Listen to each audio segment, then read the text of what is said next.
Galchumi nagaa nageenni keessan badhaadha daawwattoota fi hordoftooti FIB TV ta gam keenyatiif gam Itoophiyaa gadhiyaadha oduu teenta mirga bitaa ta FIB TV ta studio Nairobi irra namni oduu tanisiif qopheesse kimaqaan Jeremiah Guyyooti ammoo oduu tanisiif qopheessinu oduu guyyaa irra siif qopheessine jirra irraa sambeessimna.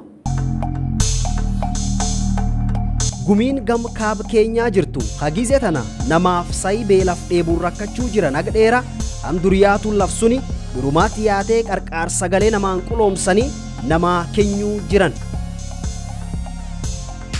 Gumiin gam kaab keenyaa jirtu guddoo mootummaa kaawuntiitiif ammallee mootummaa guddoollee galateeffannaa jiran marroo sagalee warraa qoodaniif. Laftii gam kaab keenyaa jirtu kan noodan keenya jedhani. Kaammatanaatti dhibbeela argachuu jirtu guddoo rakkoon guddoon harkaa qabdii jedhan amma duriyaatuun lafsuni durumaatti yaatee qarqaarsa sagalee haa gumii tanaan quloomsanii durumaatti deemanii kennuufi jiranidhan lafsun keessaa lafti tokko akka malee dhiba argachuu jirtu keessumaa kaawuntii Gaarrisaa haduuba itaanan gaafanaa Gaarrisaa kan maqaan isaa Abdii Dhagaane yaayyuu amma woodii yookaan ardaa agafuri sagalee namaa qoodan geessee jedhan akka gumiin dandeette irraa qarqaaramtu.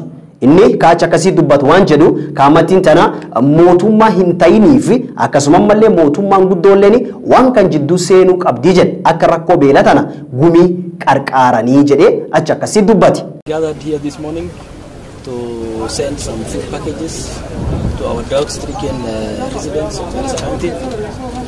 We are sending this food to about 4 wards, namely Baraki, Malimin, Sankuri and Fafi wards.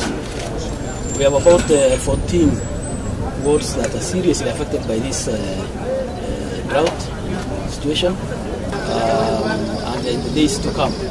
Oja gam county Isiolo le sangeessu gam lafsuni keessa firii aga kum diddamii afuri yaayyuu qarqaar sagaleetiin qarqaaramee jiran haduuba durdeeman county suni yookaan gavanan county Isiolo kan maqaan isaa Abdii Guyyoo kan inni akkasii dubbatu waan jedhu tanaafuyyuu gubbaa ejjine ilaalaa jedhe akka namii bonii ibaanitti dhuf cuftiinu dandeettini qarqaar sagalee kana argatu jedhe.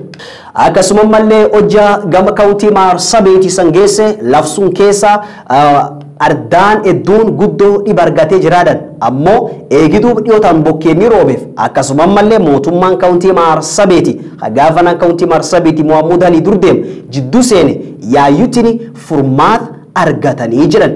Gumiin arda suni waan jettu guddoo mootummaa kaawuntiitiif akkasumallee mootummaa keenyallee galateeffannaa jiran hagizee jajjabdu tana warra qulaamsan.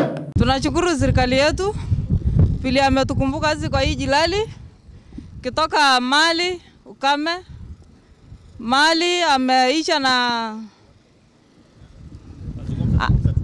hakuna nyasi na sisi hatuna maji. Gavanan County Marsabit kaacha kasii dubbatu waan jedhu sagaleen amma kennan tunin warri gumii keessaa ufiin dandeette qarqaarti jedhe garuu ammoo warri kaan dhibilleen danda'ee qarqaars durumaatti deemanii argatanii jedhe. Inni akkasumallee dubbatee waan jechuu jiru warra sagalee gad baasii yookaan namaa qood kana ejja warri karaa hin mariin sagalee tan gurgurate yookaan karaa hin mariin sagalee tan danda'ee gumiif qoode dandeenyettiin faan deemnaa akkasumallee inni gumiilleen gaafate hojja warra kana habeetan jiraate dandeettaniitiin mootummaa kaawuntii Maarsabeetii beeksiftanii faan deemanii akkanaan duubatti danda'aniitiin manidhaa geessanii jedhee achi akkasitti dubbate. Chakula hii ni kusaidia wale wanyonge katika jamii kwa haraka. Sitaki chakula ikae hapa kwa store. Chakula ikikaa inaleta temptation. And county secretary, you are under instruction. You supervise closely kuhakikisha ya kwamba to the last kilo lazima ifike wananchi. Tanaafu galatooma sanin jenna daawwattoota fi hordoftooti FIB TV tagam Kenya fi Ethiopia famallee addunyaa irraa warri nu daawwachuu jirtan galatooma sanin jenna nami oduu tan saniif qopheesse kimaqaanii Jeremiah Guyyooti nagaa fi eebbo Waaqa kee jiraadha.